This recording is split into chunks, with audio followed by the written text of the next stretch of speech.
Herkese merhabalar. Ben Tuğba. Kanalıma hoş geldiniz. Bu videoda sizlere tavada tel tel ayrılan 30 dakikada yapıp sofraya koyabileceğiniz harika bir soğanlı çörek tarifi vereceğim. Bu görüntü muhteşem. Tarife başlıyorum. İlk olarak 2 su bardağı unu yoğurma kabına koydum. Yarım tatlı kaşığı kadar tuz.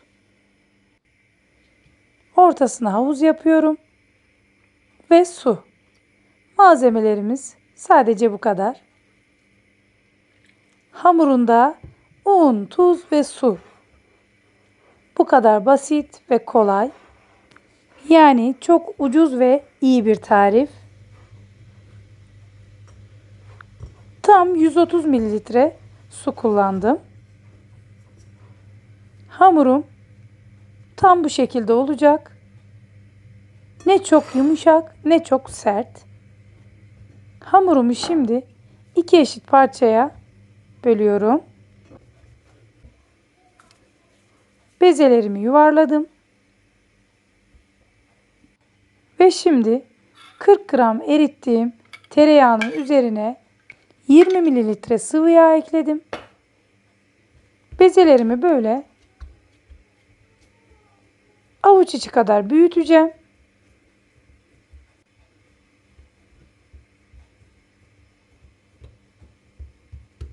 Bu kadar yeterli.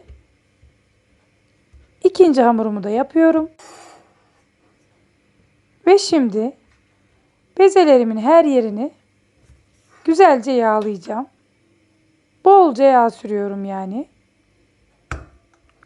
Özellikle bu tarifi kahvaltıya yapmanızı tavsiye ediyorum. İnanın hem çok kolay hem de çok lezzetli bir tarif. Ve her yerine bolca yağ sürdüm. Tekrar üzerine kaşıkla 1 yemek kaşığı kadar yağ gezdirdim. Ve şimdi üzerini bir streç filmle kapatıyorum. Bir 20 dakika buzdolabında beklemeye alacağım. 20 dakikanın ardından bezelerimi açmaya başlayacağım. Hiçbir şekilde oklava kullanmayacağım. Tezgahımı yağlıyorum. Lütfen bu aşamada videoyu dikkatli izleyin. Hamurumu bu şekilde yağlamış olduğum tezgahta güzelce elimle açıyorum.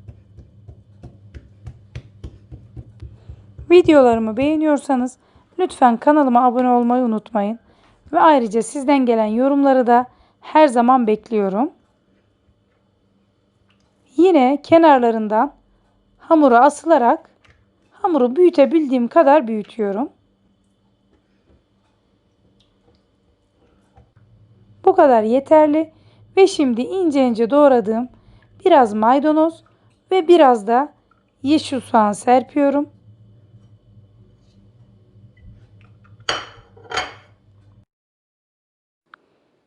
Hamuru bir kenarından güzelce sıkı bir şekilde yuvarlıyorum.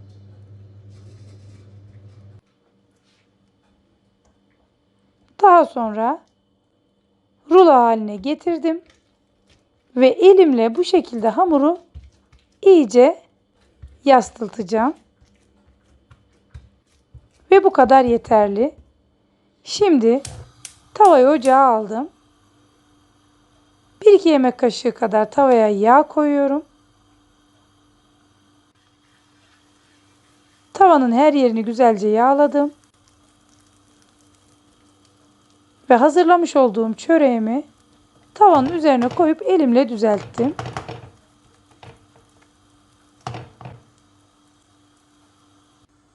Bu şekilde yarım dakika arayla arkalı önlü çöreğimi pişiriyorum.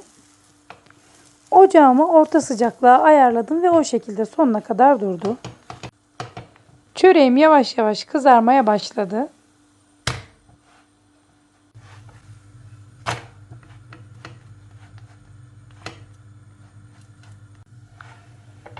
Ve çöreğim kızardı. Şimdi Kızaran çöreği servis tabağına alıyorum.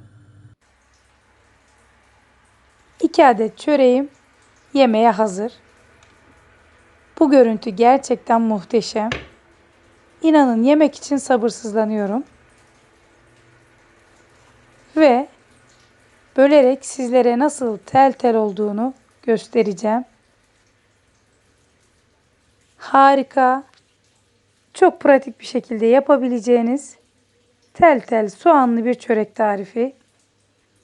Kahvaltıya mutlaka deneyin, lezzetine bakın ve bana yorumlarınızı yazın. Ve sizler için tadına bakıyorum.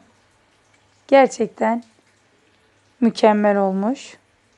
Yine güzel bir videonun sonuna geldik. Beni izlediğiniz için çok teşekkür ederim. Sizlerle yeni videoda görüşmek dileğiyle. Hoşça kalın, afiyetle kalın.